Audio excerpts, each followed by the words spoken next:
Welcome to another Assorted Crackers podcast episode. I am Eric, and I'm here with Lee and Wilson, and we're here to share some stories, some memories, and maybe a few good examples of ways that we like to spend our time to keep our flame lit.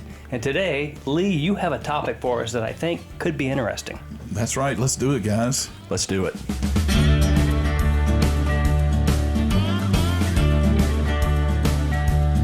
So today, something that came across my mind is we're here at the Thanksgiving season, right? I mean, what's Thanksgiving about? It's about being thankful for all that you've been blessed with, things that you've been given, the family that you have, and all the fun stuff that you may have done. So I'd like for us to take a few minutes to reflect on Thanksgiving and what that meant to us. So what was it like when you were a child? Mm-hmm. What was it like once you got married? Mm-hmm. And what was it like after you had kids? And then how has it changed now that you're an empty nester?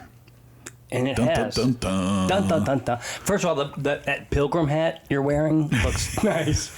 I mean, it's a little the silly. The tricorn hat. I appreciate that. Do you like the buckles? You leave no detail. you leave no detail out. I appreciate that. Don't you touch my knickers. No, I love this topic. Again, it brings me back to some early days. I mean, I'll start if you don't mind. Please, Eric. So my mother was a master chef. She really was. She would never call herself that, but she could make dishes that would just make your toes curl.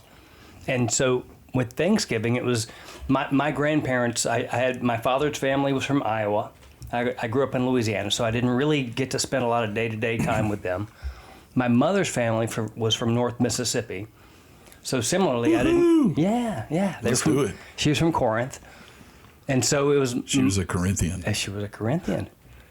And every summer we would go up to Corinth and spend time with my grandmother and my uncle. But we never really... Thanksgiving was just me, my sister, and my parents.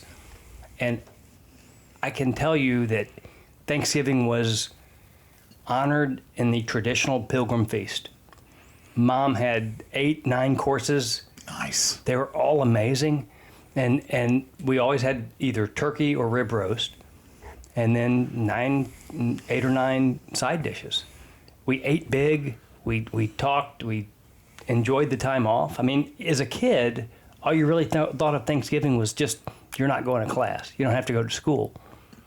But when we sat around that table and all that food it was mashed potatoes, it was mirlitons, it was green beans. What are mirlitons? Yeah. Oh, man, look it up. I mean, it was, and maybe this is more common in South Louisiana, Merloton, I think. Anyway, it was something that we used to either stuff artichokes or make dressing. Doesn't help me. Yeah, I'm sorry. Lee's going to find it. Merloton. But we just, it was a feast. It really was. And You want to spell that one more time? Merleton, maybe? We'll see. Finish your story. She would always make 2 or 3 pies. Always a pecan pie, always a pumpkin pie, and then usually a third. Maybe it was a lemon ice box, typically. But it was just amazing. It was delicious. Mom probably started 2 days out. Everything was fresh. And maybe I took it for granted, to be honest with you.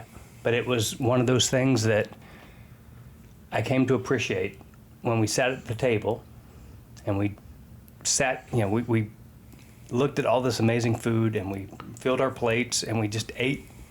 And the fall was coming on, and I don't know. Thanksgiving has always been one of my favorite holidays. Because of that, really, because of my mother. Yeah. What would we do without our mothers? I just don't know. I'm so thankful and so appreciative of those memories and the expectations of what the fall means when you bring the families together and you cook. She would do 2 or 3 different kinds of breads, 2 or 3 different pies. Like I said, it was just special, Well, while you're continuing to think about Did you all find this- the Merlaton? Did I spell it right? Merlaton, nah, a little close. but it's it is spelled Mirlitons. Okay. All right. Merlotons are the unofficial squash of the New Orleans. Mm-hmm. Not the New Orleans, of New Orleans. So they're pretty green and they are squash. They were squash. Well, it never occurred to me because I hate squash. But Merlotons are amazing. That's how she got you to eat squash. She called it Merlaton instead of squash. Maybe that's the trick. Moms are so clever. But she would do an artichoke where she would stuff it with crab meat and Merlaton. Oh, That And- sounds really good. yeah. Do you like Do you like artichokes? First of all, First of all, I like stuffed crab meat. Anything with crab meat. Yeah. Well, spinach and artichoke dip. I don't know if I could eat an artichoke by itself, but artichoke being in stuff is They're meaty. I can win you over. okay. The artichoke is Carrie Fry makes some a turkey and underrated. have some artichokes. Gary makes a mean steamed artichoke. Artichokes are underrated. I love artichokes. Yeah. But you stuff those things with crab meat, Merlaton, and again, what she would make would just, I don't know. Everything she put on the table was amazing. Do you have that recipe? I can find it. I'll find it. I think you need to make it. It's been a while. Yeah. been a while. See if it evokes the same memories. Oh my gosh. I mean, again, you go from, yay, no classes, to, oh my God, this is the best food I've eaten in forever. She would always have a turkey. Like I said, that was mandatory. That was required. My father expected that. But Like all of us. you would start eating at 2 o'clock in the afternoon, Yes. and you maybe were done at 7, 8 o'clock. I mean, you ate all afternoon. Yeah. It was the best. Yeah. It was the best. And as a deer hunter, I would usually get up early that day. Because here's the thing. In the South especially, deer are in rut in early November. Period. End of story. So You if want to you're define rut for everybody? so that's when the bucks are their necks are swollen. They are chasing does. They are looking to reproduce. That's it. They're looking for does. And bucks that are wily and weary and they've been living for 3 and 4 years, they lose their minds. They get stupid. They get real stupid in November because all they care about is sex. Okay, let's keep it G. Okay, fair enough. All right, But all right. my point is, so usually when I was younger, on Thanksgiving Day, I would be up. I'd get out to the woods with my friends. We would hunt for deer. I'd be home by noon. The table would be set by 2 o'clock. I mean, it really, like, life was good. Yeah. Life was so good. That's awesome. So that's as a child, teenager, moving on. That was Did early. you travel any when you were doing that? Nope, always South Louisiana. Like I said, my grandparents were in Iowa. We never went to visit them. On my paternal side, my maternal side, North Mississippi, no. So it was just a small group gathering. But Mom cooked like she was feeding 50. You know? Awesome. Yeah, life was good. That's awesome. It was really nice, and I didn't appreciate it, frankly, at the time. You do now, though. Oh my gosh, I miss those days. Yeah. Yeah. That's awesome. So So how did it change? Well, I mean, we grow up, right? You go off to college. You always, I will say this: the 4 years at Ole Miss were amazing. you meet a girl with a big purse. Big purse who could carry bourbon Your bourbon. in Into the the game. purse. Yeah. But there was something special about coming home. And again, you take it for granted when you're just living there because that's what you're used to and expect. But once you've gone off and you've lived and exposed yourself to the broader world, and then you come home and Mom is still there just taking care of you. She's there to spoil you. That's what she's really focused on.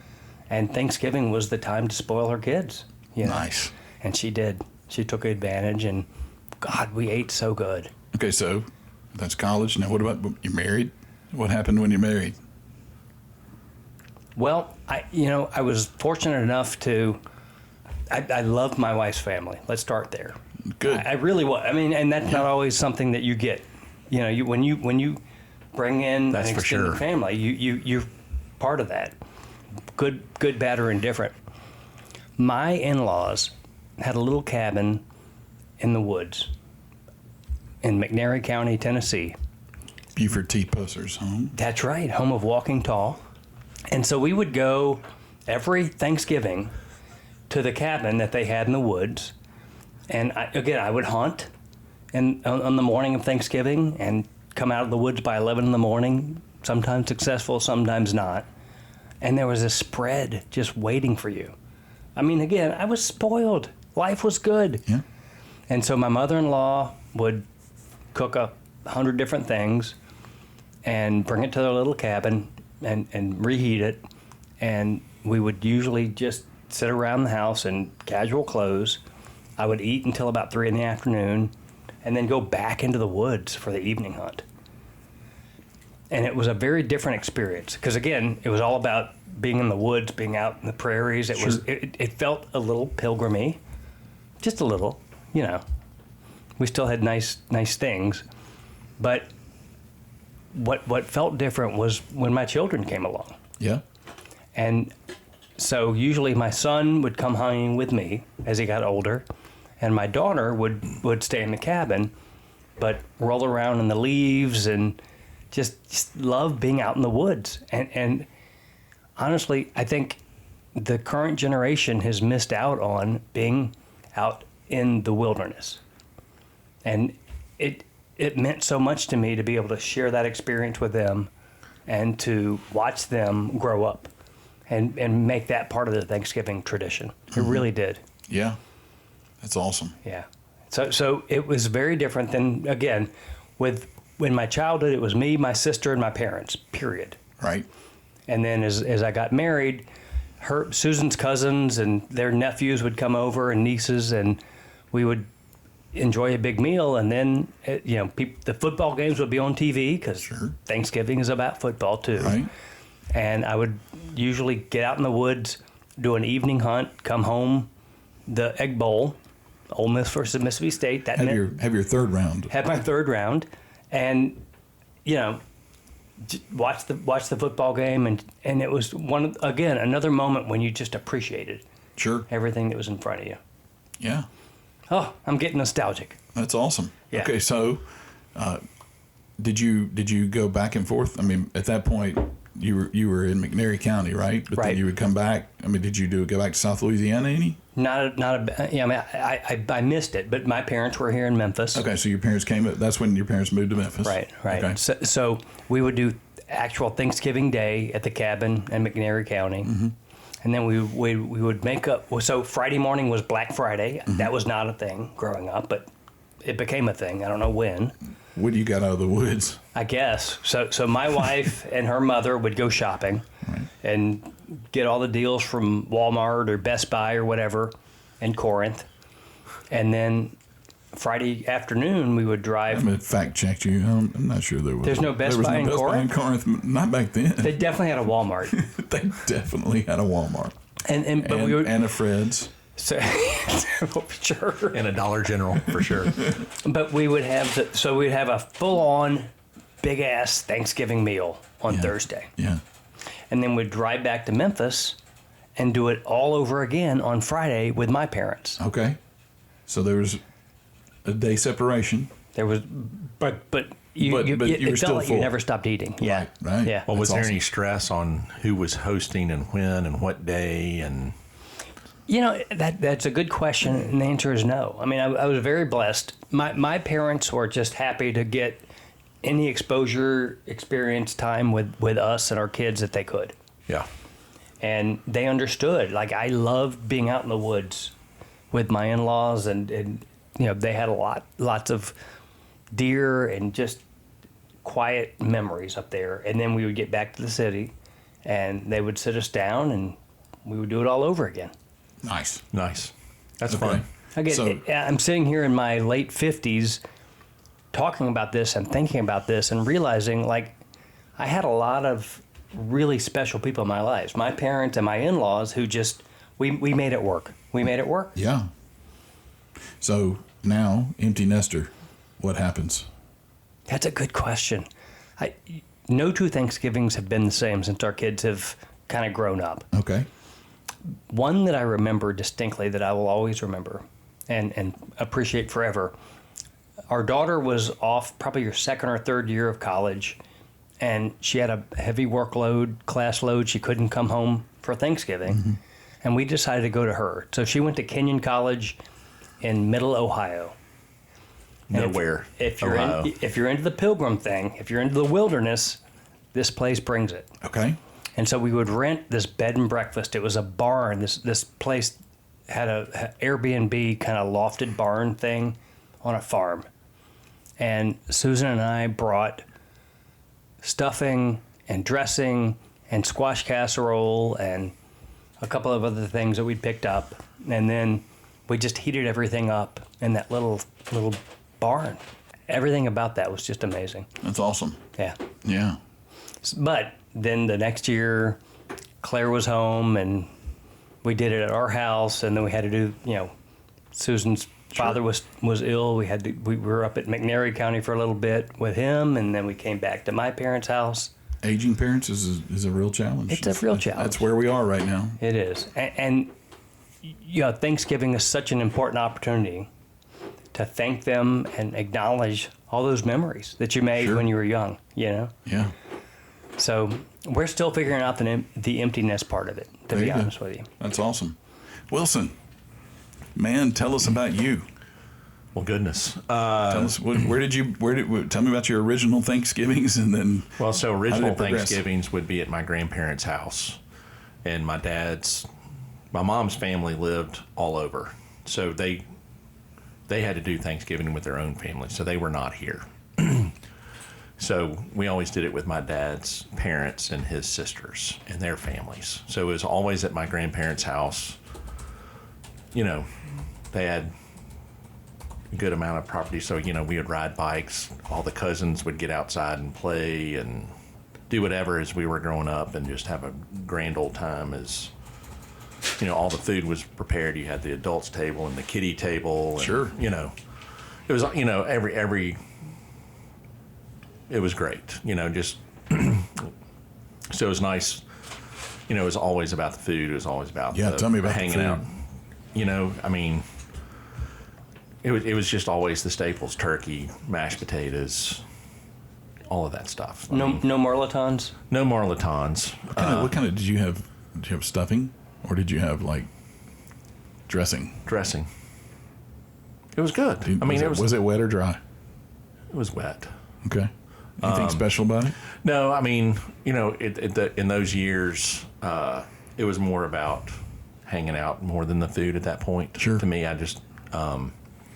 But then I would say when it seems like there's always the passing of the torch from parents to, or from grandparents to somebody and the kids, one of their children, and then so then it either went to my parents or one of my dad's sisters would host. And so then, when it was at our house, it was always all hands on deck.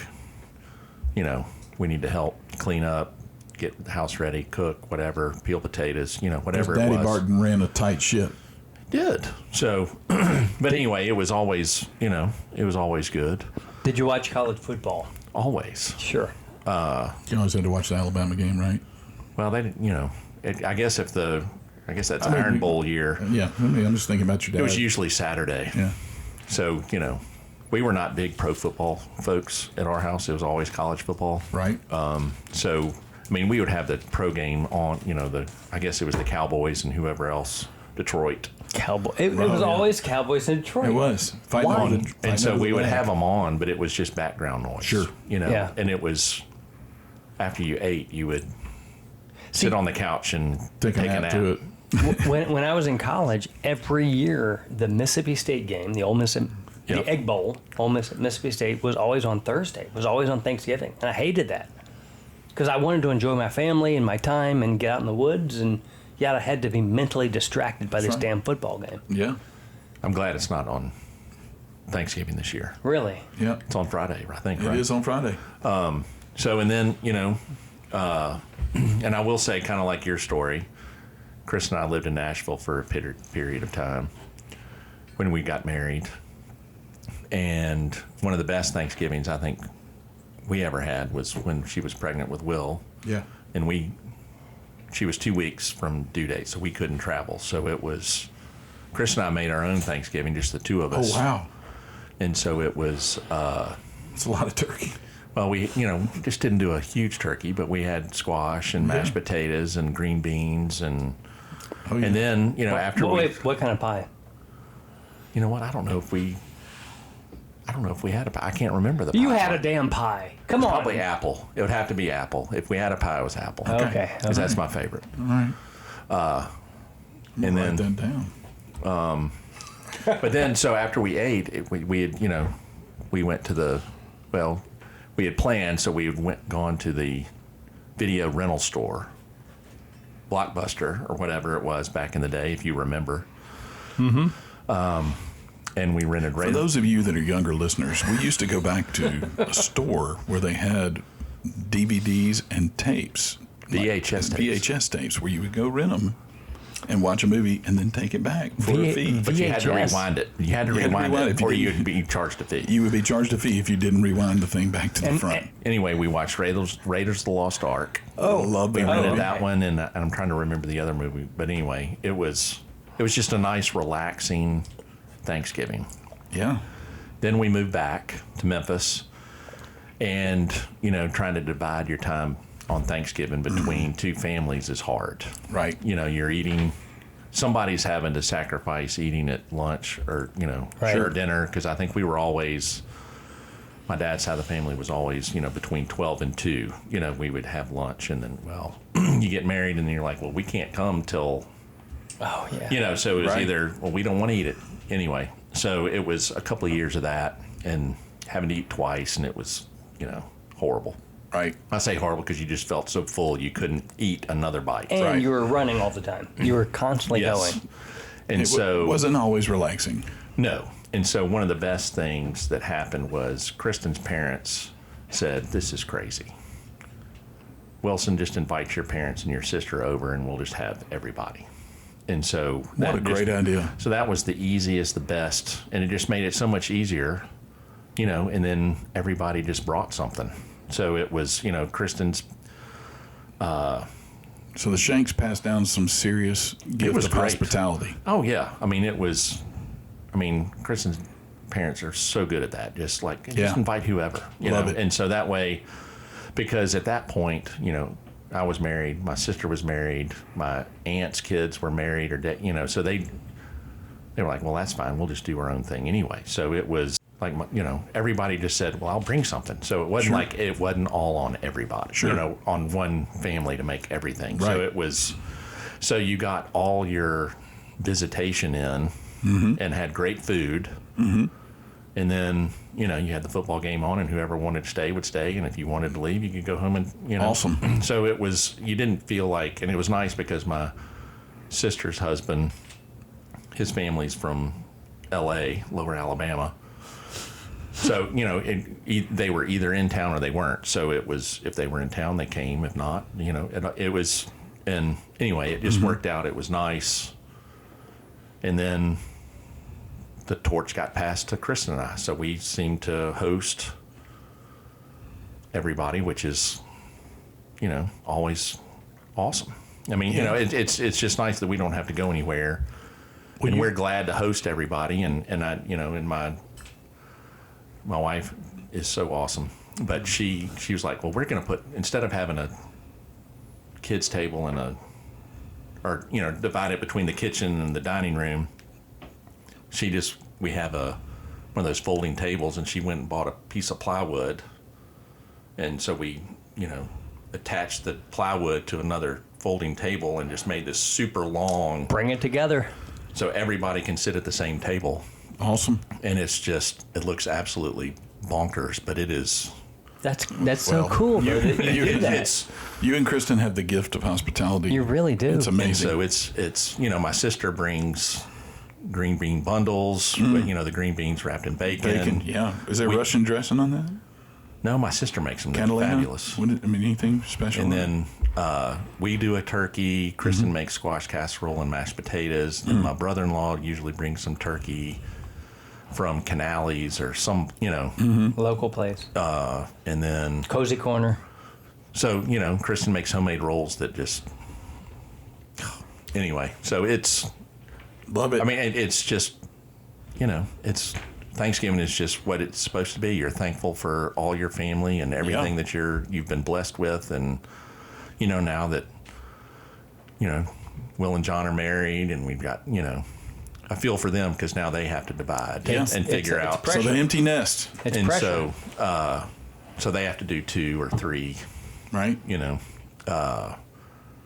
So I feel for them. But I suspect you guys are very easygoing when it comes to expectations. You don't tell them they have to be here at a certain day or on Thursday on Thanksgiving. No, and we try to we try to do lunch around noon, and then that way, if my kids' in-laws, I think they do dinner, then that way they can, whenever they need to leave, they can head out, and it's not like we're forcing them to have another plate of food because there's because we know they got to eat again. And you got grandbabies now. That's know. what's crazy. I can't wait. This is the first one with a grandbaby, or second one, but Wow. This is going to be a lot more interactive. yeah. To say the least. Yeah. Stretch that table. So anyway, it's awesome. I love the holidays. That's awesome. Fantastic. And then, anyway. Well, Lee, what about you? I mean, you're in that same mode. Yeah, absolutely. So talk about your childhood first, and then get to where you are today. So I was very fortunate as a child to have both of my grandparents in my hometown. So I was the hometown guy, and Where hometown was where? Hometown is Batesville, Mississippi. South Panola, baby. South Panola, that's right. So we had all of my cousins would come to me, and it was fantastic. I had cousins coming from all over the place. So while I had to divide time between those cousins, a lot of times we worked together and still planned and played. And I was fortunate that one of my cousins' his mom was their mom was a teacher, so she had plenty of time off during the holidays. So they would come up here early and stay for a week, or it seemed like weeks, but I know it wasn't. But we had such a great time building forts. We could. Batesville was a small town. You built forts? We built forts, man. On Thanksgiving. Oh yeah, we always were into something, creative. We were outside the whole time. We never really were in the house except for when we ate and went to sleep. Yeah. So it was great. We would. We had a blast. It was all about family and cousins and fun. And when the sun would come up, we would wake up and then we would go and we would be gone. If we wanted something, we would go to one of the houses and eat. And then your parents never really checked in with us about where we were going to be unless there was a specific day or time that we had to be somewhere.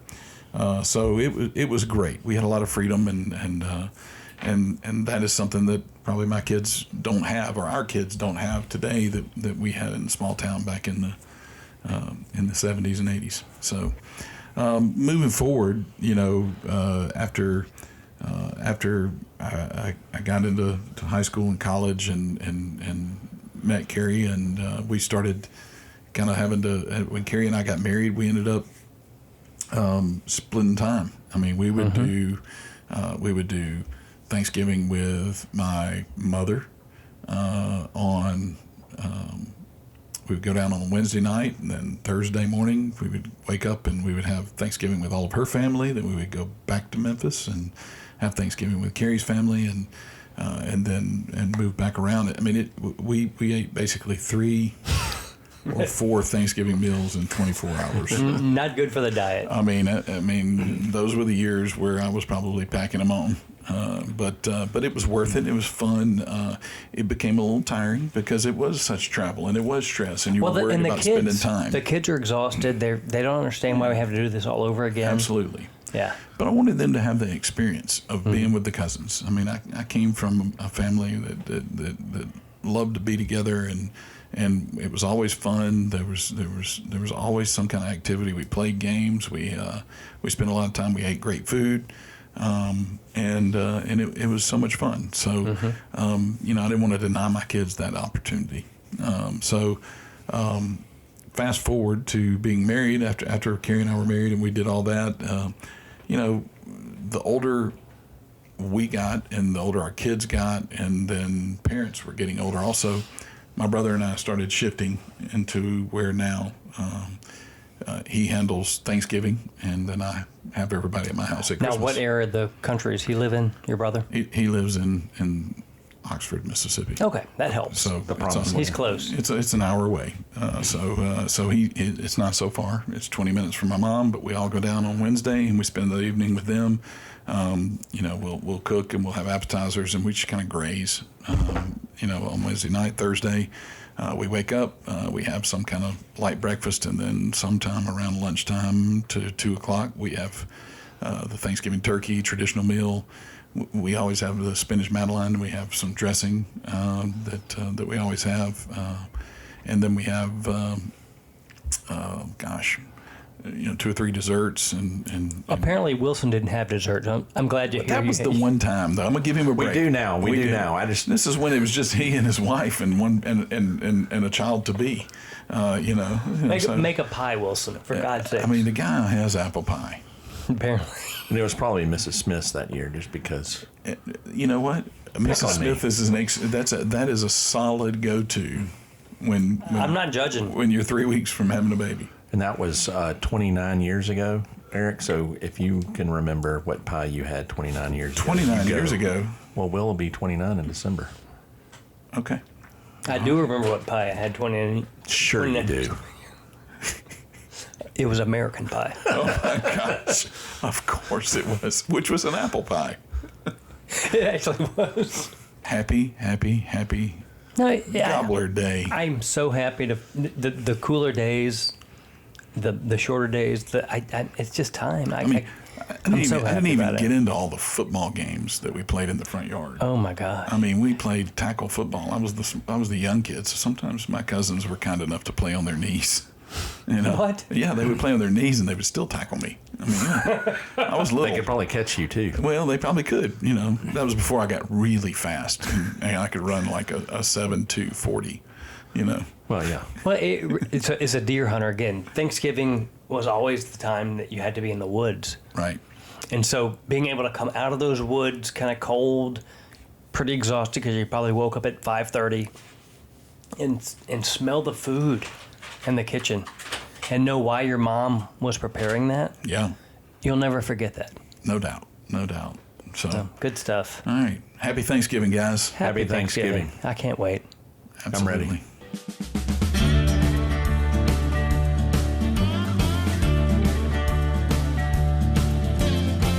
All right. Lee, I think we can't do an episode without at least a little tasting of something special. That's right. This is a little bourbon education. What do you got? So today, today what we've got here is There it is. a little taste of bottle and bond. First of all, do you guys know what bottle and bond means? I was going to ask. Please explain. Bottle and bond. This is a bottle and bond challenge that we have right here. Bottle and bond means that it is a designation of American whiskeys that meet certain standards. Okay, so the distillation is a bourbon that must be made at a single distillery. Okay. It must be aged for a minimum of 4 years in a federally bonded warehouse. The proof must be 100 proof or 50% ABV. The season, Wait. 100% proof period, or can it go over that? 100 proof period only. Period. Okay. So when you hear bottle and bond, it's always 100 proof. Got it.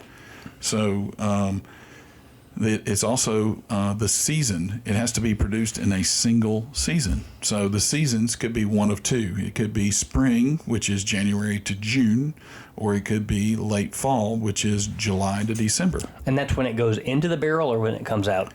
I believe that's when it's distilled. Oh, okay. So it's distilled and put into the barrel during that period of time, during that 6 months. Got it. Okay, so then on the labeling of the bottle must be very clear, and it must be labeled, and it says the distillery in which it was made. Okay.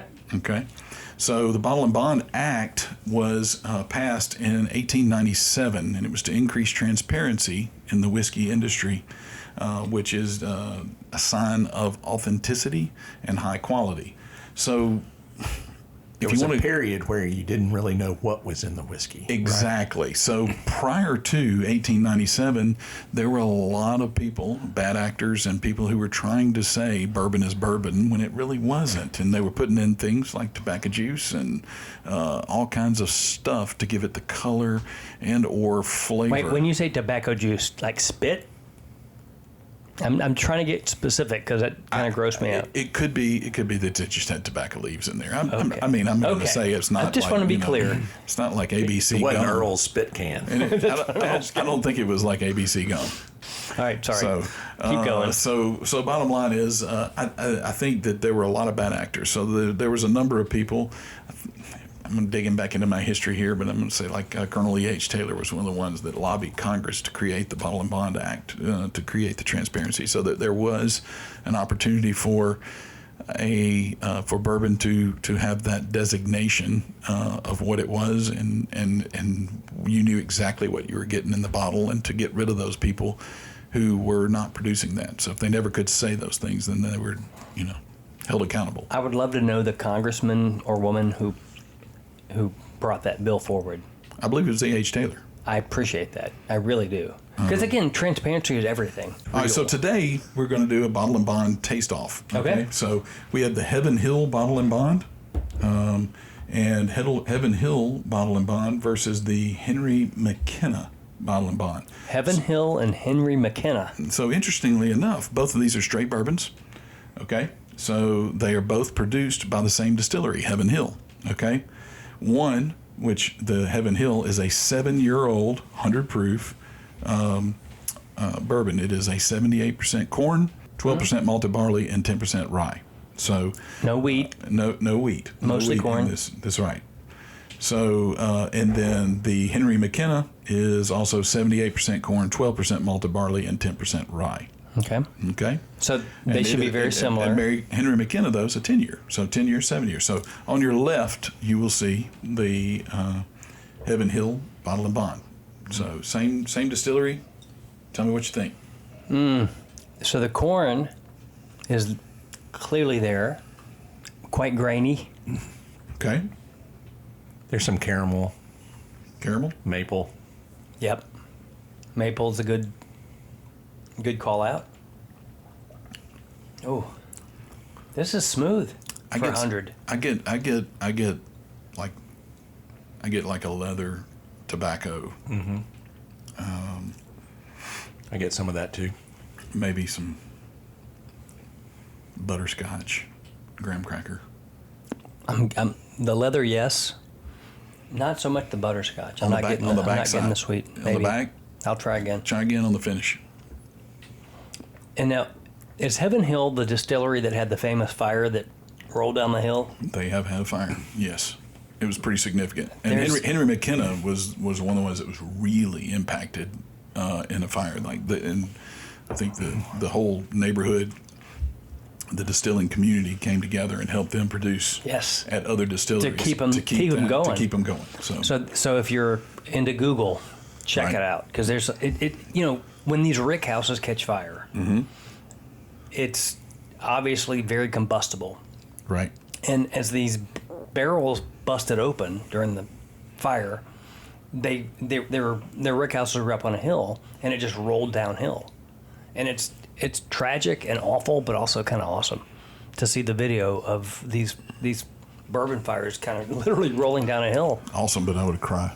Oh yeah, no, we could take a pause, moment of silence for Heaven Hill. But the bourbon community came together for these guys, That's right. and But it's all about community. I kept think them going. It really is. You hear these guys talk. I mean, they all know each other. They know what's going on. They're good stuff. So. But it's an amazing story, and honestly, they've obviously got through it, and they make an amazing whiskey. And this is just classic bourbon. All right, It's now, really good. Compare that to the Henry McKenna. Okay, on the nose, wow. Well, the other one's already empty, so. How does that happen? Some people like a big gulp. Or I think Wilson would say you poured it short. That's exactly right. These are all short pours. Those of you that know, Yes, fingernails. we keep them small. We don't want to get too loose while we're recording. All right, shifting over. So, what do you get, Wilson? I'm still getting. I mean, it's sweet. I'm getting that I think sugary, it's a lot fruity. sweeter, a lot sweeter than the The Heaven Hill. I mean, I don't get the leather and tobacco like I did on the Heaven Hill. Nope. No, that's. I like it. Again, I like it a little bit sweet. I pick up butterscotch or caramel, but it's not heavy. It's light enough that you can still taste the oak. You can still taste the age. But it's not. You know, the mash bill is basically the same. Yeah. The difference is the years, 7 and 10. So does the 10. And it may be where they have it in the warehouse. You know, that gives you the thing. Do you get vanilla? Yes, I do, especially in the taste. Maybe some caramel? Oh gosh, that's good. That's really good. So Brown So do you sugar? think- brown You sugar. think the 3 years makes that much difference? Well, Clearly, I mean, we're tasting it. Yeah. I think that, okay, so I think that the Heaven Hill is a little more your granddaddy's whiskey. You know, I think it's very earthy. Yeah, And I would agree with that. and I think it really probably has maybe what you grew up with when you thought of what bourbon was, because it has a little bit of that earthy and maybe a little bite. The Henry McKenna, I don't feel the bite on that. There's a little bit, but it's Well, it's a finish. It's Yeah. more of a finish than it is a bite to me. yeah. It's not a long finish, but then again, I think the finish is better on the McKenna. I agree. would agree. Show me the bottle, if you don't mind. Yeah, show you. Because I'm going to find this. Yeah, if you. Is this hard to pick up? It's not as hard as it has been, Okay. but it's not. If you see it on the shelf, you should get it. For sure. This is I really, mean, really good. It's a winner. It's a winner. And So those, and those- 100 proof, It's 100 proof. super smooth, and it's got just a lot of notes, just Yeah. a lot of Yeah. complexity. Yeah. So, and both of these very economical, and they should be easy to find. I mean, for the most part. The Heaven Hill is going to be easier to find than the McKenna. Right. Yes. But you'll see McKenna. You just may not see it in a huge allotments. You know, Ask for it. you need to ask for it. You need to look for it. I've seen the Heaven Hill pretty regularly. I mean, and it's got some strong ratings out there. I mean, This is good. It's good. you know, 7-year-old juice and versus the 10-year-old juice, and I like them both. I think that Well, you can't go wrong with either one. I mean, MSRP is probably under 50 for both of them. That's amazing. I mean, it it's really between 30 and 50. So one of the things I appreciate is I think the McKenna's a little more than the 50. the McKenna's. Maybe 65. I think it's in that 60 range. Probably so, But because I think it's a little hard to get. yeah, well, I mean, they made it that way. It is 10 years old versus the 7. Well, I don't want to tell people what to do, but put it on your list. For sure. The McKenna is really nice. There's nothing wrong with that Heaven Hill either, though. No. But like I said, Heaven Hill is whiskey. Like that is your granddad's whiskey. Mm-hmm. It's nostalgic. It's pure. It's got everything that you would expect out of a bourbon. Sure. I think you'll get a lot. That extra 3 years makes a difference. But I think this is both. You know, this episode. I think the last episode we talked about two that are pretty easily found. You can find it, and you don't have to break the bank. We've kind of gone overboard with some really nice bourbons in the past, and I think these are definitely some that you want to put on your list to have in your cabinet. And you know, as you're tasting them and you're out there getting, if you're new to the bourbon world, you want to make sure you get out and taste these. I could drink both of those all day. Or not all day, because, you know, that'd be a problem. But they're both very good. Virtually all day. They're crushable, rightly. Crushable. Yeah. I would say they're crushable for sure. For sure. Bottled in bond. I Bottled love in it. bond. I love, no, That's right. and I appreciate again. Every distillery has a version of this. Most, But- most, not every one of them, but most of them. That's I mean, right. it's. There's extra. It's extra because you have to keep it in the right season. I mean, there's certain rules that you have to follow. I mean, and you can see bottle and bond rye. You can see bottle and bond whiskey that's not bourbon. Right. But when you see bottle and bond, you know what you're getting because the rules are very clear Specific. and specific. Be transparent. And, you know, E.H. Taylor's bottled and bond. That's right. Even Benchmark has a bonded, and it's really good for 20, Evan Williams has one. $25. Yeah, Evan Williams is good bottled. I mean, if you see a bottled and bond, You just know what you're getting. You're saying do it. You know what you're getting. It's And it's transparent and it's something that people can hang their hat on. And personally, as I have developed my palate, I would say that I prefer a little higher proof. So I think both of these stand up a little better. When you're drinking them neat, than I would those that are probably 90 proof. Not knocking those; are great, but they're more of a gateway. well, even with the Benchmark bonded, I mean, it's a $25 bottle of bourbon, and it's younger. It's probably right at. I mean, it's at that 4-year mark probably. Sure.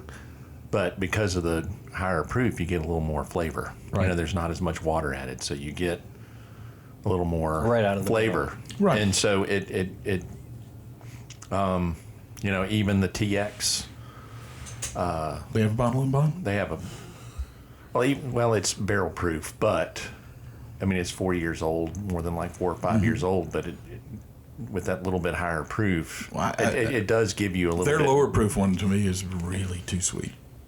Yes. I like the more proof on that one. But anyway, doesn't matter the bottle. If it's 100 proof and bottled in bond, I don't think you can go wrong. You can't go wrong. You get a lot don't of the think- character of the bottle, the barrel that it was aged in, and you're getting a lot more character and a lot more flavor. Yep. And again, the Heaven Hill story, there's a lot more to it than just the fire, but that's what everyone thinks So about. what else? Because that's Jim Beam, right? Heaven Hill is Jim Beam. The brands at Heaven Hill are Henry McKenna, Heaven Hill, Bernheim Original Wheat, Rittenhouse Rye, Larceny Kentucky Straight Bourbon, Parker's Heritage.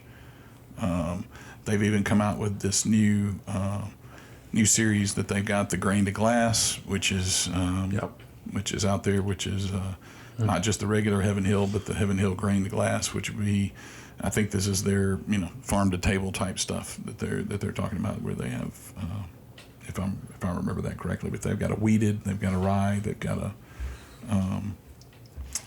straight rye, and then they have their others. So Okay. Heaven Hill's This a is fantastic good. place. They got the Old Fitz is another one. This that is they have. really good. Yes. Pikesville, Elijah Craig, Fun.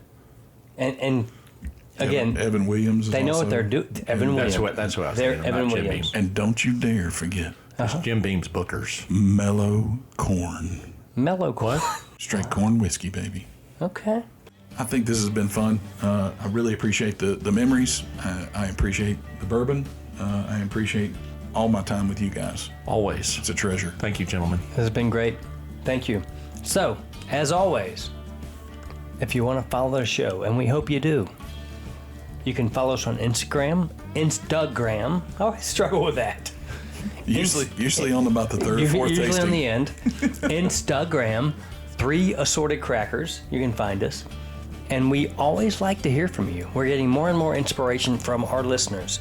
And so email us at 3assortedcrackers@gmail.com. And as always, guys, what do we say? Don't go stale. And don't be afraid to try new flavors. It's a fun time. Enjoy yourselves. Until next time.